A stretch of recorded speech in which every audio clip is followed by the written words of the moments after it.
From Wish TV and the All Indiana Podcast Network, this is the News 8 Daily 8 Podcast with Wish TV's Kylie Conway. A Wish TV News 8 update. Hi, I'm Kylie Conway, and this is your News 8 Daily 8 for Monday, July 24th. Today is the beginning of a very hot stretch in central Indiana. Humidity is going to start to rise. Today will reach highs in the upper 80s by this afternoon. There is potential for pockets of showers and storms to move through, but nothing severe.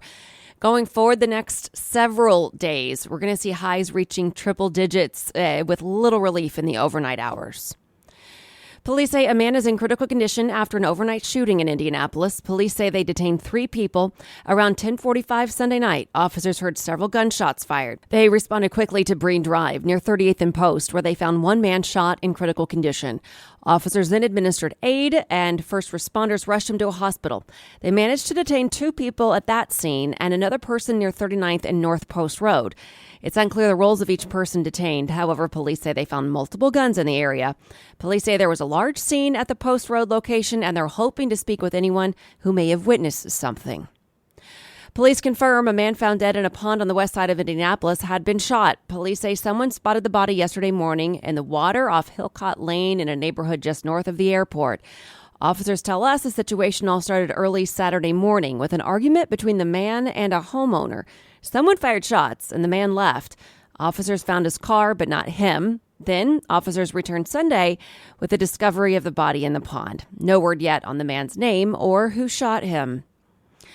Authorities in Alaska say crews may attempt to raise a helicopter that crashed into a lake. The crash killed the pilot and 3 scientists on board, including a researcher from Indiana. Crews recovered the bodies of Ronald Dannon, Justin German, Bernard Tony Higdon, and Tori Moore yesterday. Moore was 26 years old and from South Bend. Police say the helicopter went down in a shallow lake on the state's remote North Slope. This was Thursday as the team was conducting field work in the area. Authorities say the lack of available helicopters means they cannot raise the crashed aircraft until today or tomorrow. Mike Pence's views on an abortion care are coming into national focus as the former Indiana governor runs for president. Pence has called for a federal ban at 6 weeks, a shorter timeline than most of his Republican rivals have embraced. In a weekend interview, he laid out exceptions.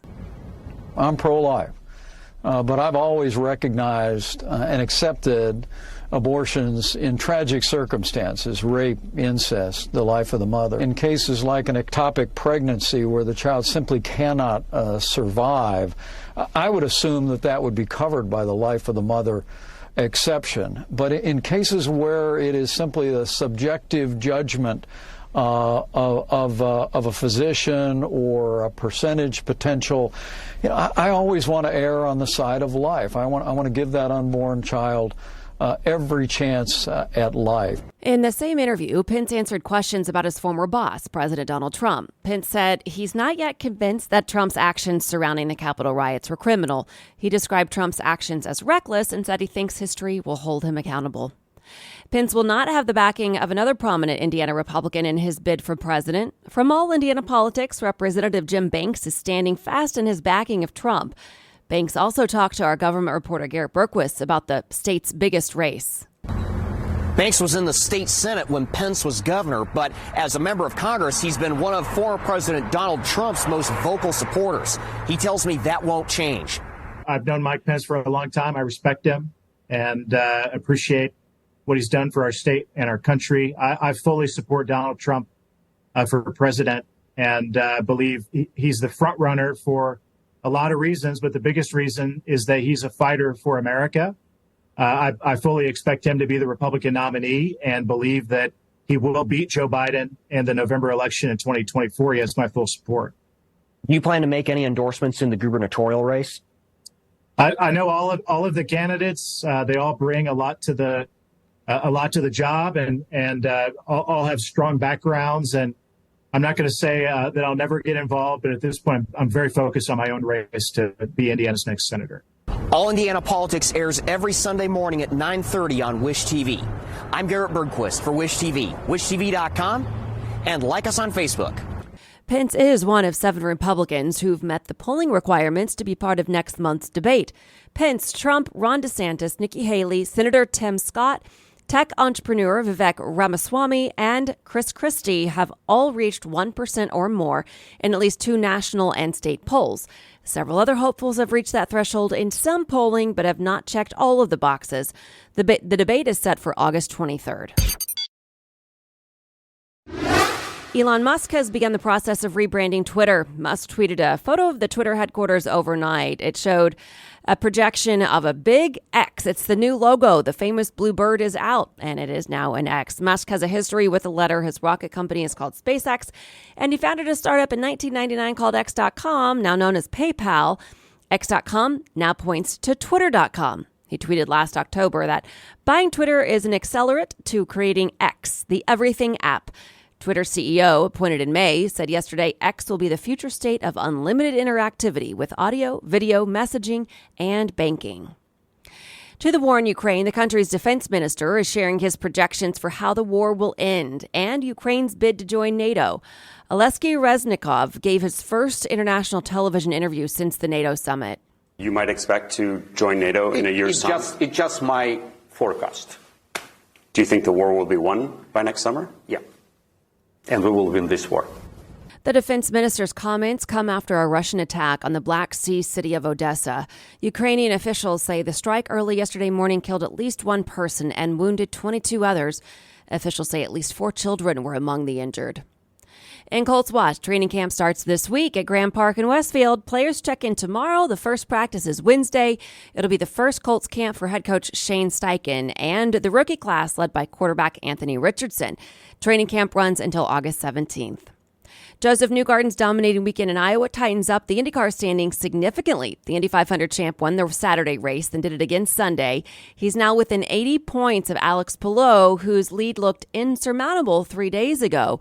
Newgarden has now won 6 races in Iowa. The Iowa victories are the 28th and 29th of Newgarden's IndyCar career. It's the first sweep of a series doubleheader since Graham Rahal did it in Detroit in 2017. The new champion golfer of the year played without much fan support at the British Open, but won many of them over immediately after his win. Georgia's Brian Harman dominated the weekend and won by 6 strokes. Then, in the trophy presentation, got a loud cheer from the crowd at Royal Liverpool, saying his first plans for the claret jug were to drink a couple of pints out of it. The Indiana Fever fall in a historic showing by their opponents. The New York Liberty hit the first 9 shots of the game last night, finishing with a 44-point first quarter. That's the most points ever scored in a period in WNBA history. The Fever never recovered, losing big 101-83. The team's back in action tomorrow night on the road against Los Angeles. Indiana has 2 new honorees in the Baseball Hall of Fame. The Hall inducted the pride of Jasper High School, Scott Rowland, for his 17-year playing career, mostly with the Phillies, Cardinals, and Reds. He goes into Cooperstown with Fred McGriff. Rowland was a 6-time All-Star, a 7-time Gold Glover, and won the World Series with the Cardinals in 2006.